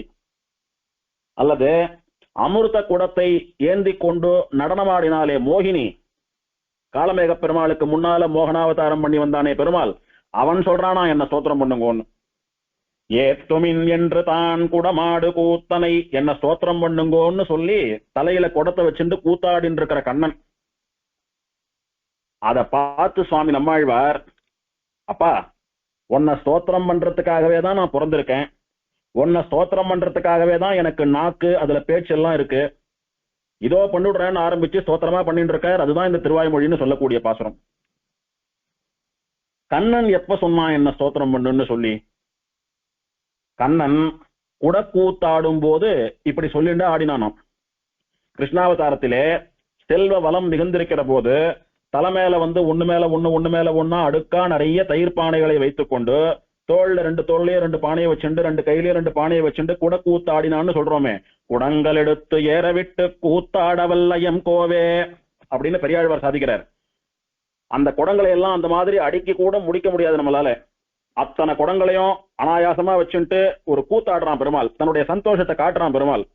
அந்த குடக்கூத்தாடுறச்ச பெருமாள் என்ன சொல்லிண்டே ஆடினானா, என்னுடைய இந்த சேஷ்டிதத்தை யாரெல்லாம் ரசிக்கிறீர்களோ விரும்புகிறீர்களோ, இதை பார்த்து யாரெல்லாம் உகக்கிறீர்களோ சந்தோஷப்படுறீர்களோ, நீங்கள்லாம் இங்க வாங்க, வந்து உங்க கண் படைத்த பயனா என்னுடைய இந்த குடக்கூத்துன்னு சொல்லக்கூடிய நடனத்தை பார்த்து ரசிங்கோ. உங்களுடைய வாய் படைத்த பிரயோஜனமா என்னுடைய இந்த குடக்கூத்தை வர்ணித்து ஸ்தோத்திரம் பண்ணுங்கோ அப்படின்னு சொல்லி கண்ணன் சொல்லிண்டே ஆடினானா. கண்ணன் ஒரு குழந்தை, ஒரு இடைப்பிள்ளை ஆடிக்கொண்டிருக்கிறது. அது என்ன சொல்லித்து? ஆயர் புத்திரன் நல்லன் அரும் தெய்வம். அவனை சாதாரணமான இடப்பிள்ளைன்னு நினைச்சுக்காதுங்கோ. அரும் தெய்வம், அருமையான தெய்வம், பரதத்துவம், லக்ஷ்மி விசிஷ்டமான பரபிரம்மம். அது அந்த பரபிரம்மத்தை ஆசிரியிச்சாலே, அந்த லக்ஷ்மி விசிஷ்டமான பிரம்மத்தினுடைய திருவடிகள்ல சரணாகதி பண்ணாலே ஒருத்தனுக்கு மோட்சம், இல்லைன்னா இல்லை. வாய் படைத்த பயனா யார ஸ்தோத்திரம் பண்ணணும்னா ஜிஹ்வே கீர்த்தய கேசவம், பிரம்மருத்ராதிகளுக்கெல்லாம் சுவாமியாக இருக்கக்கூடிய பரம்பொருள் எதுவோ அதை ஸ்தோத்திரம் பண்ணினாதான் சம்சாரம் போகும், ஜன்மா போகும், மோட்சம் கிடைக்கும். அப்பேற்பட்ட பரம்பொருள் குடங்களை தலையிலையும் தோல்லையும் கையிலையும் வச்சுட்டு கூட கூத்தாடி கொண்டிருக்கிறது. ஆடுறச்ச சொல்லிண்டே ஆடுறதான். உங்களுக்கெல்லாம் கண்ணு எது கொடுத்திருக்கேன்? என்ன சேவிக்கிறதுக்காக கொடுத்திருக்கேன். வெறுமையே என்ன சேவிக்கிறதுக்காக வருவீங்களே, நான் இப்படி விசேஷமா குடத்தை எல்லாம் வச்சுட்டு ஆனந்தமா குட கூத்தாடின்னு இருக்கேன். இதெல்லாம் என்னைக்காவது ஒரு நாள் தான் கிடைக்கிற அற்புதமான காட்சி. வாங்கோ, பிரம்மாவா, ருத்ராவா, இந்திராவா, தேவர்கள்லாம் வாங்கோ, ரிஷிகள்லாம் வாங்கோ, மனுஷாலாம் வாங்கோ. யாரெல்லாம் நல்ல கதிக்கு போகணும்னு நினைக்கிறீங்களோ வாங்கோ. யாரெல்லாம் கண் படைத்த பயனை அடைய வேணும்னு நினைக்கிறீங்களோ எல்லாரும் வாங்கோ. நான் ஆடக்கூடிய குடக்கூத்தை பார்த்து சேவிங்கோ. அதுதான் உங்களுக்கு கண் படைத்த பிரயோஜனம். பெருமாளை போய் சேவிக்கிறோம், அப்பா எனக்கு கண் கொடுத்த பயனை இன்னைக்குதான் நான் அடைஞ்சேன், உன்னை சேவிச்சிட்டேன், அது போறோம் அப்படின்னு உணர்ச்சிப்படுற மொழியோ. அந்த மாதிரி கண்ணன் குடக்கூத்தாடுறத பாக்குறதுக்காக தான் கண்ணு கொடுத்தான் நான் வாழ்க்கெல்லாம். வாங்கோ, கண் படைத்த பையனா என்னுடைய நாட்டியத்தை பார்த்து ரசிங்கோன்னு சொன்னான். வேற என்ன சொன்னான்? பார்த்துட்டு அப்படியே நிக்காதுங்கோ, வாய் படைத்த பிரயோஜனம் பெறும்படி ஏத்துங்கோள். இந்த கண்ணன் என்ன ஆச்சரியமா நடனமாடுறான்னு என்னுடைய நடனத்தை பத்தி புகழ்ந்து பேசுங்கோ. நடனமாடக்கூடியதான என்னுடைய திருமேனி லாவண்யத்தை, சௌந்தர்யத்தை பற்றி உங்களுக்கு தெரிந்த பாஷையிலே ஸ்தோத்திரம் பண்ணுங்கள். சுவாமி தேசகனமாட்டமா சம்ஸ்கிருதம் தெரிஞ்சவாள்லாம் ஸ்தோத்திரமா பாடுங்கோ. ஆழ்வாராட்டமா தமிழ்ல வல்லவர்கள்லாம் பாசுரமா பாடுங்கோ. கீர்த்தனைகள் எழுத தெரிஞ்சவாள்லாம் கீர்த்தனையா பாடி ஸ்தோத்திரம் பண்ணுங்கோ. கண் படைத்த பையனா என் நாட்டியத்தை கண்டு ரசிங்கோ, வாய் படைத்த பையனா என் நாட்டியத்தை ஸ்தோத்திரம் பண்ணுங்கோன்னு சொல்லிண்டே கண்ணன் நடனமாடினான். அப்படி கண்ணன் சொன்னது யாருக்கு கேட்டதோ இல்லையோ, கிருஷ்ண கிருஷ்ணா தத்துவமா கிருஷ்ண பக்தியே வடிவெடுத்தவரா இருக்கக்கூடிய சுவாமி நம்மாழ்வாருக்கு கேட்டு கொடுத்தான். எப்போ இவர் அவதாரம் பண்றதுக்கு முன்னாடியே வாழ்ந்து முடிச்சுட்டு போனானே கண்ணன், அவன் அன்னைக்கு சொன்னது பின்னால வந்த இவருக்கு திருப்புலி ஆழ்வார் அடியில கேட்டுடுத்து. அன்னைக்கு ஸ்தோத்திரம் பண்ண ஆரம்பிச்சார். கண்ணன் கழலினை நன்னும் மனமுடையீர் என்னும் திருநாமம் திண்ணம் நாரணமே. பாடின 4 பிரபந்தங்கள் முழுக்க கண்ணனை பத்தின ஸ்தோத்திரங்கள் தான். இவர் சேவித்த 36 திவதேசத்து எம்பெருமான்களும் கண்ணன் தான். இவர் பாடின 4 பிரபந்தம் ஆயிரக்கணக்கான பாசுரங்கள் எல்லாம் கண்ணன் விஷயமானதுதான். அன்னைக்கு கொடக்கூத்தாடுறச்ச என்ன பார்த்து ரசி, என்ன ஸ்தோத்திரம் பண்ணுன்னு சொன்னைய கண்ணா, அததான் பண்ணிட்டு இருக்கேன். அன்னைக்கு கொடக்கூத்தாடினே இன்னைக்கு 36 திவதேச எம்பெருமான்களா வந்து எனக்கு சேவை கொடுத்த, சேவிச்சுட்டேன், கண் படைத்த பயனை அடைஞ்சுட்டேன். அன்னைக்கு நீ சொன்னபடி 4 பிரபந்தங்கள் 1300 பாசுரங்கள் சுமார் பாடி வாய் படைத்த பயனையும் எய்துவிட்டேன்னு சொல்லி நம்மாழ்வார் இந்த பிரபந்தத்தை பாடியிருக்கார். ஏத்துமின் நமர்கால் என்று தான் குடமாடு கூத்தனை என்ன ஸ்தோத்திரம் பண்ணுங்கோ என்று சொல்லிக்கொண்டே நடனமாடிய கண்ணனை குருகூர் சடகோபன் ஆழ்வார் திருநகரியிலே அவதாரம் பண்ணின சுவாமி நம்மாழ்வார். குற்றேவல் வாய்த்த 1000 இவை. குற்றேவல் அப்படின்னா கைங்கரியம், அடிமைன்னு அர்த்தம். குற்றேவல் அப்படின்னா கைங்கரியம்னு அர்த்தம். இந்த பதிகத்தை, இந்த பாசுரங்களை எல்லாம் நம்மாழ்வார் எப்படி பாடினார் அப்படின்னா, பெருமாளுக்கு பண்ணக்கூடிய குடங்கள் எடுத்துக்கொண்டு கூத்தாடிய கண்ணனுக்கு பண்ணின கைங்கரியமா பாடினாராம் பாசுரங்களை எல்லாம். ஆழ்வார் ஏன் சுவாமி பாசுரமா எழுதிட்டு போறார்? அவருக்கு எத்தனை புலமை இருக்கு, எத்தனை பாண்டித்யம் இருக்குன்னு காட்ட வேண்டாமா? அல்லது நிறைய பாசுரங்கள் பாடி ராஜா கிட்ட வந்து பரிசா வாங்கி குவிக்க வேண்டாமா? இதுக்காக எல்லாமா பாடினார்? இல்ல, பகவானுடைய கைங்கரியமா பாடினார். என்ன சொன்னா நடனமாடுறச்ச கண்ணன் அன்னைக்கு, உனக்கு வாய் படைத்த பையனா என்ன ஸ்தோத்திரம் பண்ணுன்னு சொன்னானே, இது ஒருத்தர் தான் சொன்னான், நாம எல்லாம் பண்ணமோ இல்லையோ, நம்மாழ்வார் பண்ணிவிட்டார். அதுதான் 4 பிரபந்தம். குருகூர் சடகோபன் குற்றேவல் இதெல்லாம் நம்மாழ்வாருடைய கைங்கரியம். என்ன கைங்கரியம்னா, வாயாலே பாடப்படக்கூடிய வாச்சிக கைங்கரியம், வாக்காலே எம்பெருமானை ஸ்தோத்திரம் பண்ணினதான வாச்சிக கைங்கரியம். குருகூர் சடகோபன் குற்றேவல் வாய்த்த 1000 இவை அப்படின்னா, ஆச்சரியமான நம்மாழ்வாருடைய திருவாக்களேந்து வந்த 1000 பாசுரங்களிலே இவை இந்த 10 பாசுரங்களும் வன் திருமோகூர்க்கு, வள்ளல் தன்மை உடைய திருமோகூர் திவதேசத்திற்கு ஈத்த 10, திருமோகூர்னு சொல்லக்கூடிய திவதேசத்துக்காக பாடின 10 பாசுரங்கள். ஈத்தன்னா என்ன அர்த்தம்னா கொடுத்தன்னு அர்த்தம். அப்படின்னா என்ன சுவாமி? ஆழ்வார் மொத்தமா திருவாய்மொழி பாடிவிட்டார். பாடிட்டு பிரிச்சு கொடுக்கிறாராம். இது திருமோகூருக்கு இந்தா 10, திருமாலிருஞ்சோலைக்கு இந்தா ஒரு 30 பாசுரம், திருப்பேர் நகருக்கு இந்தா ஒரு 20 வச்சுக்கோங்க அப்படின்னு ஆழ்வார் தான் பாடின பாசுரங்களை பகிர்ந்து கொடுக்கிறாராம். வன் திருமோகூர்க்கு ஈத்த 10 இவை. திருமோகூர்க்குன்னு பிரிச்சு கொடுத்த இந்த 10 பாசுரங்களை ஏத்த வல்லார்க்கு, இந்த பாசுரங்களை சொல்லி காலமேக பெருமாளை சேவிக்கிறவாளுக்கு இடர் கெடும், துன்பங்கள் தொலைந்து போகும், யார் யாருக்கு என்னென்ன கஷ்டமோ அதெல்லாம் நீங்கி போயிடும். இந்த திருவாய்மொழியை கத்துண்டு காலமேக பெருமாளை சேவிக்கிறவாளுக்கு அவ உடம்ப விட்டுட்டு வைகுண்டம் போற வழியில, நாம வைகுண்டத்துக்கு தனியா போனமே, வழித்துணைக்கு வரத்துக்கு யாரும் இல்லையே அப்படின்ற கிளேசம், அந்த கலக்கமே வேண்டாமா அவளுக்கு. இந்த 10 பாசுரையும் சேவிக்கிறவாளுக்கு நம்மாழ்வாருக்கு வந்தது போல இந்த திருமோகூர் காலமேக பெருமாள் வழித்துணைக்கு வருவானாம். இதுதான் இந்த 10 பாசுரத்தை சொல்றதுக்கான பலன் அப்படின்னு சொல்லி இந்த பதிகத்தை தலை கட்டுறார் ஆழ்வார். கண்ணன் கொடை கூத்தாடுறச்ச என்ன பாருங்கோ, என்ன பாடுங்கோன்னு சொன்னானே, இது என்ன சுவாமி, என்னதான் தெய்வமா இருந்தாலும் என்ன பாடு, என்ன ரசின்னு தானே சொல்லிக்கலாமான்னா? எப்ப ஒருத்தன் வாயில தன்னை பத்தி பெருமையான பேச்சு வரும்னா, அத்தனை சந்தோஷத்துல அவன் மூழ்கி இருக்கிறச்ச வரும்.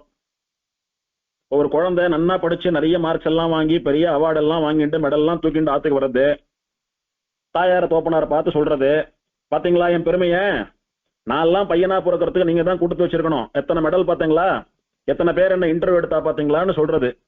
அதனால குழந்தைக்கு அப்படியே அகங்காரம் தலையில இருந்து கால் வரைக்கும் இருக்குன்னு அர்த்தமா? ஒரு சந்தோஷத்தினால தன்னுடைய தாயார் தன்னுடைய தோப்பனார் தங்கம் அப்படின்ற ஒரு உற்சாகத்துல ஒரு உரிமையில சொல்றது குழந்தை.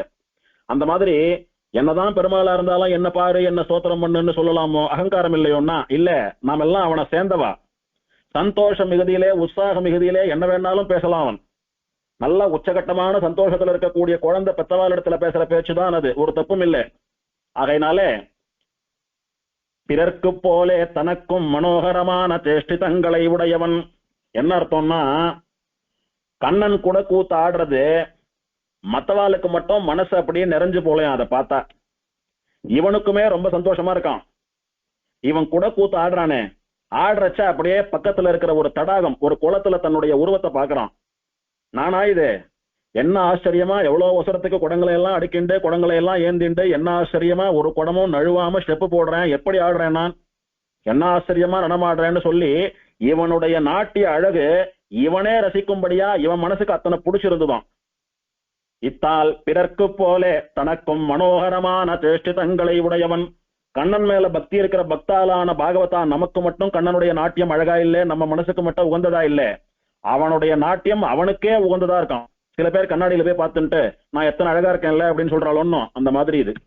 ஆகையினால தன் மனசுக்கு ரொம்ப பிடிச்ச விஷயமா இருக்கிறபடினால தன் மனசுக்கு ரொம்ப பிடிச்சவாளான பாகவதால பார்த்து கண் படைத்த பையனா என்ன பாருங்கோ, என் நாட்டியத்தை பாருங்கோ, வாய் படைத்த பையனா என்ன ஸ்தோத்திரம் பண்ணுங்கோன்னு சொன்னானாம்.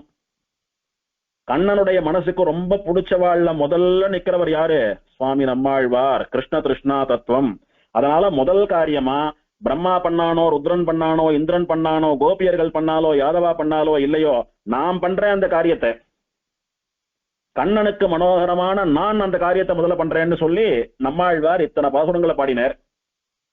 அப்படி பாடினாரே, திருமோகூருக்குன்னு பாடின பாசுரம்னு சொல்லாம திருமோகூருக்கு கொடுத்த பாசுரம் ஈத்தன்னு சொல்றாரு. என்ன காரணம் அப்படின்னா, பராசர பட்டர் பண்ணினதான திருவாய்மொழி தனியன்ல வான் திகழும் சோலை மதிலரங்கர் வன்புகழ் மேல் ஆன்ற தமிழ் மறைகளாயிரமும் ஈன்ற முதல் தாய் சடகோபன் மொயம்பால் வளர்த்த இதத்தாய் ராமானுஷன் அப்படின்னு சொல்றச்ச, வான் திகழும் சோலை மதிலரங்கர் வன்புகழ் மேல் ஆன்ற தமிழ் மறைகள் 1000 அப்படின்னு திருவாய்மொழி முழுக்க பெரிய பெருமாள் ஸ்ரீரங்கநாதன் மேல பாடப்பட்டது. திருவாய்மொழி மொத்தம் ரங்கநாதர் மேல பாடினதுன்னு சொல்லிட்டார் பட்டர். பின்னாடி வந்த ஆச்சாரியால் இதை விசாரம் பண்றா. அதே திருவாய்மொழியில தான் திருவேங்கடமுடையானுக்கும் பாசுரம் இருக்கு, நவ திருப்பதி பெருமாள்களுக்கெல்லாம் பாசுரம் இருக்கு, திருக்குறுங்குடி பெருமாள், வானமாமல பெருமாள், திருமோகூர் பெருமாள் எல்லாருக்கும் பாசுரம் இருக்கு. 36 திவ்யதேசத்து பெருமாள்கள், வைகுண்டநாதன், பார்க்கடல் பெருமாளுக்கெல்லாம் சேர்த்து பாடியிருக்கார். ஆனா பொத்தாம் பொதுவா அத்தனை பாசுரமோ 1000 பாசுரமோ ரங்கநாதன் விஷயம்னு பட்டர் சொல்லிட்டு போயிட்டாரு. இதுக்கு என்ன காரணம் அப்படின்னு விசாரம்.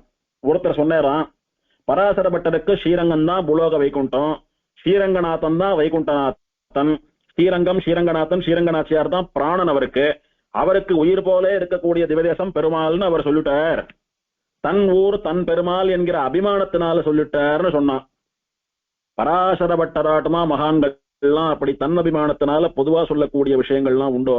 நினைச்சு கூட பார்க்க மாட்டாவா.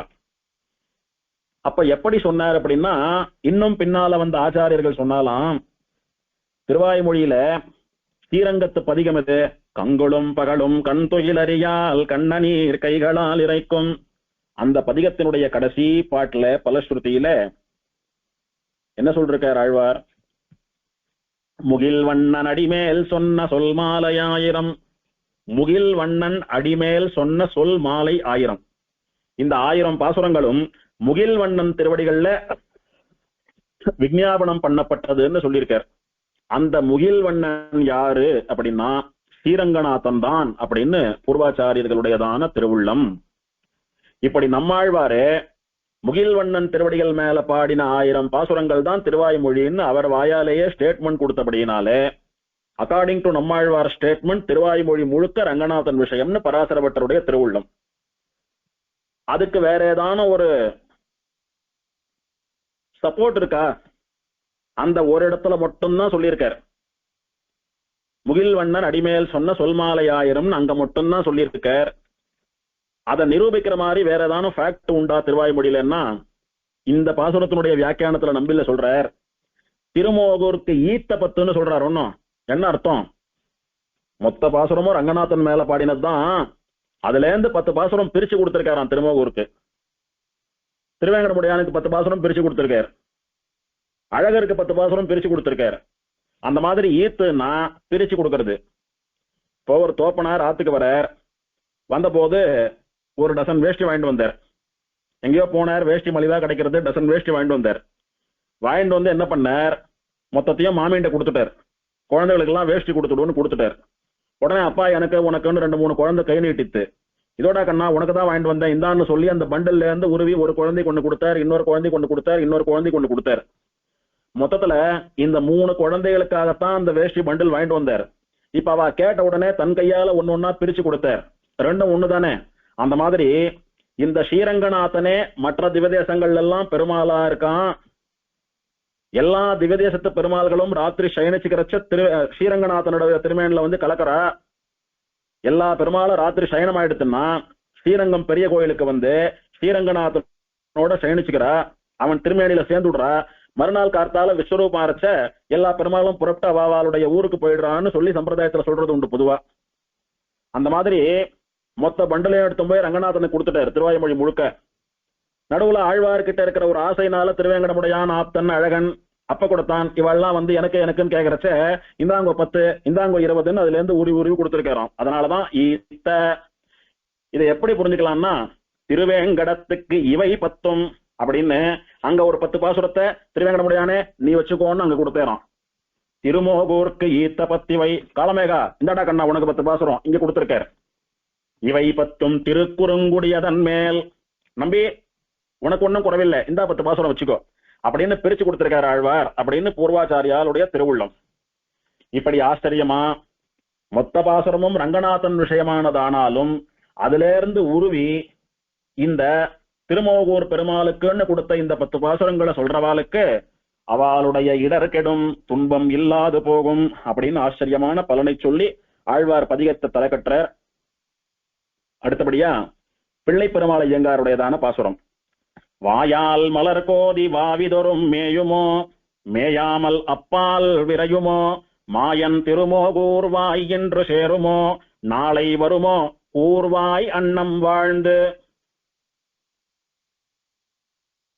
பெருமாளை தன்னுடைய காதலனான பெருமாளை காதலியான பிள்ளை பெருமாள் ஐயங்கார்னு சொல்லக்கூடிய நாயக்கி பிரிஞ்சிருக்கா. இப்போ இதுவரைக்கும் பிள்ளை பெருமாள் ஐயங்கார்னு சொல்லக்கூடிய நாயக்கியோட காலமேக பெருமாள் அப்படின்னு சொல்லக்கூடிய நாயக்கன் பேசிண்டு சிரிச்சுண்டு காதல் பண்ணிண்டு விளையாடிண்டு ஒன்னா இருந்தான். இது வரைக்கும் திடீர்னு மறைஞ்சு போயிட்டான். பராங்குஷ நாயக்கிக்கு பரகால நாயக்கிக்கெல்லாம் மறைகிற மாதிரி மறைஞ்சு போயிட்டான். வருவான்னு பார்த்தா வரல. உடனே என்ன பண்ணா, ஒரு அன்னப்பறவைய தூது விடுறா. இப்போ அன்னத்தை பார்த்து சொல்றா, என்னுடைய காதலனான காலமேக பெருமாள் என்ன பிரிஞ்சு போயிட்டான், நீ போய் அவனிடத்துல உனக்காக உன்னுடைய காதலி பிள்ளை பெருமாள் ஐயங்கார்னு சொல்லக்கூடிய நாயக்கி காத்துட்டு இருக்கான்னு சொல்லி அவனை அழிச்சுண்டு வா போன்னு சொன்னான். சரி நான் அப்படியே அழிச்சுண்டு வரேன்னு அன்னம் போச்சு. அதுவும் இன்னும் திரும்ப வரல. போன பெருமாள் தான் வரலன்னா தூது விட்ட அன்னமும் திரும்பல. இந்த போன அன்னம் ஒழுங்கா திருமோகூருக்குத்தான் போச்சா? அப்படி போனாலும் பெருமாள் கிட்ட நான் சொன்ன விஷயத்த சொல்லித்தா, அப்படி சொன்னாலும் அதை கேட்டுண்டு அவன் வந்தானா, அவன் வரலன்றது அப்புறம் இது போய் முதல்ல சொல்லித்தா சொல்லலையா அப்படின்னு இவளுக்கு ஒரு சந்தேகம். அத ஒரு வியசனம், அதாவது பெருமாளை பிரிஞ்சிருக்கேன் சீக்கிரம் பெருமாள் வரணும்னு தகவல் சொல்லி அனுப்பினோமே, இந்த அம்சம் போய் தகவலை சொல்லுமோ சொல்லாதோ அப்படின்னு இவளுக்கு ஒரு சந்தேகம். ஏன்னா பெருமாள் பேர்ல அத்தனை காதல், அதனால சந்தேகப்படுறா இந்த நாயக்கி. கூர்வாய் அன்னம், நான் தூதனுப்பினேனே கூர்மையான வாயை உடைய அழகான அன்னப்பறவை, அது வாயால் அதோட வாயாலே அதோட வாய் அழகினாலே மலர் கோதி வாவிதொரும் மேயுமோ. அன்னப்பறவை தாமரை மலர் பூர்த்திருக்கக்கூடிய தடாகங்களை எல்லாம் பார்த்தா என்ன பண்ணுமா, குளிர்ச்சியா அந்த தடாகத்தை அப்படியே முதந்துண்டு நீச்சல் அடிச்சுட்டு அதோடைய வாய் அழகினாலே தாமரைப்பூவை எல்லாம் அப்படியே கோதிண்டு ஓடி கொடுத்துண்டு என்ஜாய் பண்ணிட்டு இருக்குமா. அதுதான் அதுக்கு பிடிக்கும். அதுதான் அதுக்கு ஒரு ஃபன் மாதிரி. திருமோகூர்ல தாள தாமரைன்னு ஒரு பெரிய தடாகம் இருக்கு. தடாகம் நிறைய தாமரை இருக்கு. திருப்பார்கடல் அப்படின்னு ஒரு புஷ்கரணி இருக்கு, அது முழுக்கவும் தாமரை இருக்கு. இந்த 2 குளிர்ச்சியான தடாகங்களை பார்த்ததும் இந்த அன்னப்பறவை போய் சொகுசா அதுல குளிச்சு மிதந்துண்டு அந்த வாசனையான தாமரைகளை எல்லாம் தன்னுடைய வாயாலே அழகாலே கோதி விட்டுண்டு விளையாடின்னு இருக்கோ? மேயாமல் வாழ்ந்து அப்பால் விரையுமோ? அல்லது இந்த தடாகம் எல்லாம் நாம எப்பவும் குளிக்கிறது தான், இந்த தாமரை எல்லாம் நாம எப்பவும் வாயால அழகால வருடுறது தான், இந்த சந்தோஷத்தை எல்லாம் எப்ப வேணாலும் அனுபவிச்சுக்கலாம். ஆனா அங்கே நாயகி பெருமாளை பிரிஞ்சு கஷ்டப்பட்டு இருக்கா. அவளுடைய கஷ்டத்தை தீர்க்கறதுக்காக பெருமாள் உடனே அங்க போனோம். அதுக்கு தகவல் சொல்ல வேண்டிய காரியமா தான் நான் இங்க வந்திருக்கேன். நான் சொகுசா அப்படி தண்ணியில குளிச்சுண்டு பூவை மோந்துன்னு இருக்கிறதெல்லாம் அப்புறம் பண்ணிக்கிறேன். என்னுடைய கடமையை நான் முதல்ல பண்ணணும். இந்த தடாகத்தை எல்லாம் வரைச்சு பாத்துக்கலாம். முதல்ல காலமேக பெருமாள் இடத்துல போய் பிள்ளை பெருமாள் ஐயங்காருன்ற நாயகி அங்க அழுதுன்னு இருக்கா, சீக்கிரம் போங்கன்னு சொல்லணும் அப்படின்னு சொல்லி, அந்த தடாகங்கள்லாம் எனக்கு ஒரு பொருட்டே இல்லைன்னு சொல்லி அதை கிராஸ் பண்ணி போகுமோ? மேயாமல் தன்னுடைய காரியமா, தன்னுடைய சந்தோஷத்துக்காக, தன்னுடைய சுகத்துக்காக, தன்னுடைய குளிர்ச்சிக்காக, தன்னுடைய வாசனைக்காக அந்த தடாகத்துல அப்படியே முதந்துண்டு சுத்தின்னு இருக்காம, எதுக்கு வந்தமோ அந்த காரியத்தை பண்றதுக்காக அப்பால் விரையுமோ? அந்த தடாகத்தை கிராஸ் பண்ணி போயிட்டே இருக்குமோ? பெருமாள் கிட்ட போயிடுத்தோ, போய் சொல்ல போறதோ? மாயன் திருமோகூர்வாய் இன்று சேருமோ? ஆச்சரியமா தன்னுடைய அழகாலே என்னை மயக்கக்கூடிய மாயன் கண்ணனாக இருக்கக்கூடிய காலமேக பெருமாள் இருக்கானே, அவனுடைய திருமோகூர்னு சொல்லக்கூடியதான ஊருக்கு இன்னைக்கு போய் சேருமோ? இன்னைக்கு போய் சேர்ந்துடுமோன்னு, இன்னைக்கு சாயங்காலத்துக்குள்ள போயிட்டாலும் ராத்திரிக்குள்ள பெருமாள் கிட்ட சொல்லிட்டாலும் நாளைக்கே என் பெருமாள் வந்துடுவானே. மாயன் திருமோகூர்வாய் இன்று சேருமோ? இன்னைக்குள்ள போயிடுமோன்னோ, நாளை வருமோ? பிள்ளை பெருமாள் ஐயங்கார் நாயகியே கவலைப்படாதே, திருமோகூருக்கு போய் காலமேக பெருமாள் இடத்துல உன்னுடைய கஷ்டத்தை சொல்லிட்டேன். வழியில எங்கேயும் நான் குளிக்கல, சாப்பிடல, தூங்கல, என்னுடைய வாழ்க்கையை மறந்துட்டேன், உனக்காகவே போனேன் சொல்லிட்டேன் அப்படின்னு நாளைக்கு வந்து சொல்லிடாதா? நாளைக்கு நான் தூங்கி எழுந்துக்கிறச்ச உன் பெருமாள் உனக்காக ஏதோ வந்துட்டே இருக்காருன்னு சொல்றதுக்காக அம்சம் வந்து நிக்காதா என் முன்னாலே அப்படின்னு சொல்லி இந்த நாயகி புலம்பக்கூடியதான ஆச்சரியமான பாசுரம் இது. இதுல பொதுவா மேல தெரியக்கூடியதான காதல் அனுபவம் இது. சூக்ஷ்மமா இதுல இருக்கிற உபதேசம் என்னன்னா, பிள்ளை பெருமாள் ஐயங்கார்னு சொல்லக்கூடிய ஒரு ஜீவாத்மா காலமேக பெருமாளை தன்னுடைய ஞான கண்ணாலே அனுபவித்துக் கொண்டிருந்தது. சுவாமி நம்மாழ்வாராட்டமா இந்த 10 பாசுரங்களையும் சொல்லி சுவாமி நம்மாழ்வாராட்டமா இருந்த இடத்துல இருந்தே காலமேக பெருமாளை தியானம் பண்ணி அனுபவிச்சுட்டு இருந்தார் பிள்ளை பெருமாள் ஐயங்கார். அவர் கண்ணுக்கு பெருமாள் ரொம்ப நேரம் சேவை கொடுத்தான். அவருடைய திருமேனி முழுக்க இந்த பாசுரத்துல சொன்னபடி வர்ணிச்சார், அனுபவிச்சார் ஐயங்கார். திடீர்னு பெருமாள் ஆழ்வாருக்கு மறையறது போல ஐயங்காருக்கும் மறைஞ்சுட்டான். பெருமாள் சேவை கிடைக்கல. உடனே இதுவரைக்கும் எனக்கு சேவை கொடுத்துட்டு என்னோட பேசிட்டு இருந்த பெருமாள், எனக்கு தன் அனுபவத்தை கொடுத்து கொண்டிருந்த பெருமாள் திடீர்னு மறைஞ்சு போயிட்டான். அவன் திரும்பவும் சேவை சாதிக்கணும். அதுக்கு ஆச்சாரியாலான நீங்க தான் உபகாரம் பண்ணணும்.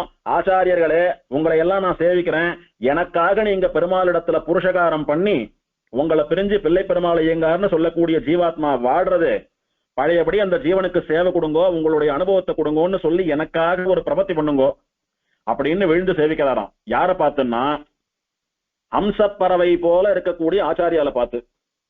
ஆச்சாரியால் எங்க சுவாமி அம்சப்பறவையை போல இருக்கான்னு கேட்டா, ஹம்சப்பறவை வெள்ள வெள்ளன்னு வெண்ணிறமுடையதாக இருக்கிறது.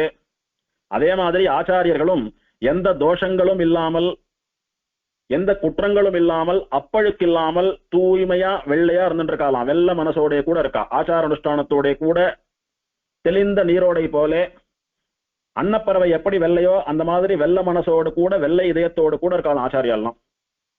அன்னப்பறவை தன்னுடைய 2 சிறகுகளை அடித்து கொண்டு கவலை இல்லாம இஷ்டப்படி எங்கெல்லாம் போனோம்னு நினைக்கிறதோ அங்கெல்லாம் சஞ்சாரம் பண்ணிட்டு இருக்கு. அந்த மாதிரி ஞானம்னு ஒரு சிறகு, அனுஷ்டானம்னு ஒரு சிறகு.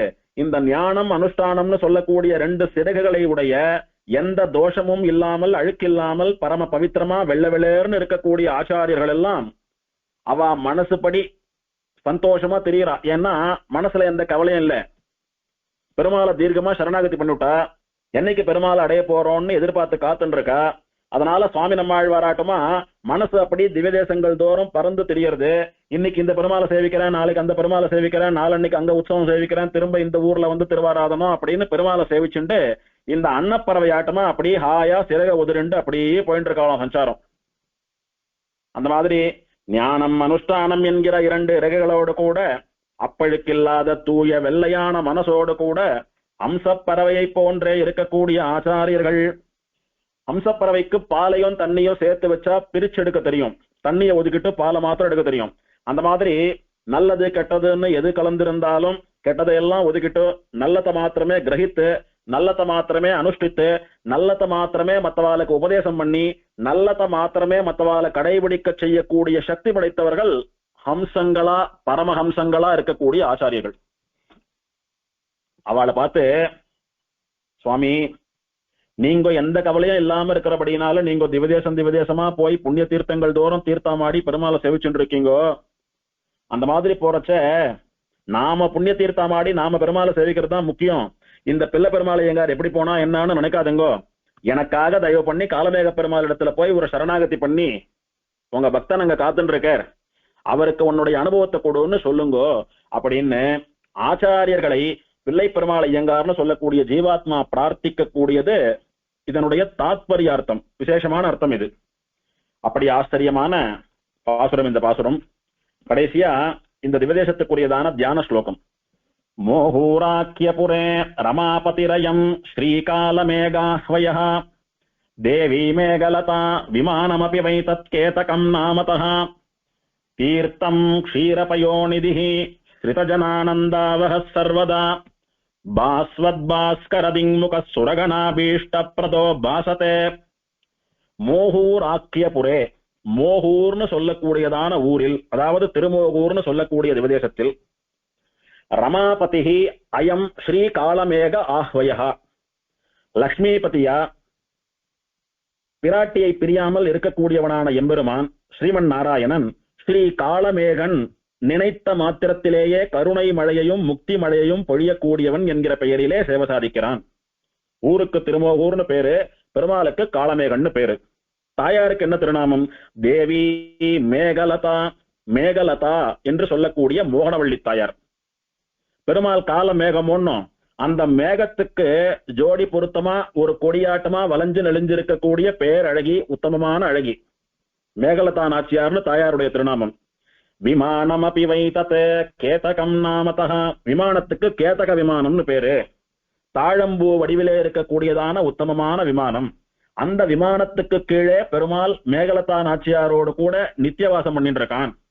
தீர்த்தம் க்ஷீரபயோநிதிஹி, தீர்த்தத்துக்கு திருப்பார்கடல் தீர்த்தம்னு பேரு.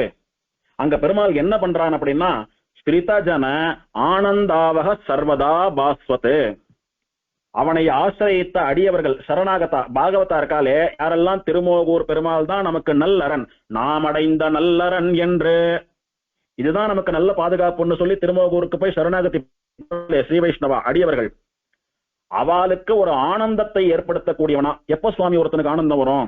அவனுடைய இடர் துன்பம் கெட்டு போச்சுன்னா ஆனந்தம் வரும்.